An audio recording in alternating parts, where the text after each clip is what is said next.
So hello guys and welcome back to the channel. Today I'm going to show you how to change text color in iMovie.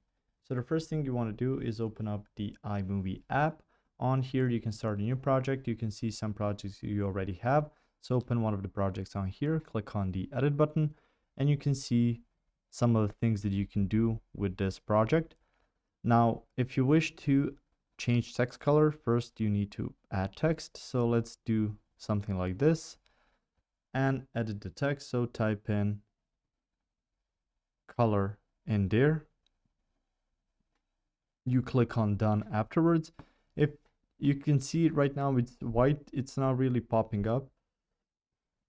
And you will need to click on the color wheel and you can see a lot of the options on here on color. So if I click on the middle on here, and it's all in squares, so you get a better understanding what that color would look. You can also see some of the most popular colors at the bottom, and you can add some of them to there. So let's choose some sort of blue. And you can see here, once you're done, just exit the setup. You can also see some of these styles and some other options on there as well. You can also make that text last the entire video.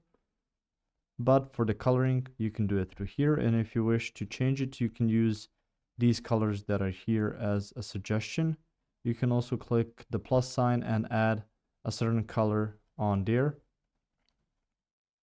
And you can see some of the options. You can also use a spectrum or sliders, how much red, how much green or blue is in that color. You can also choose some of the options on there as well. If you found this information helpful or useful, you can like the video. You can also share the video. You can subscribe to the channel and click the notification bell to get notified about new videos on iMovie or some other topics you might enjoy as well. Thank you very much for watching this video, and as always, I will see you guys in the next one. Goodbye.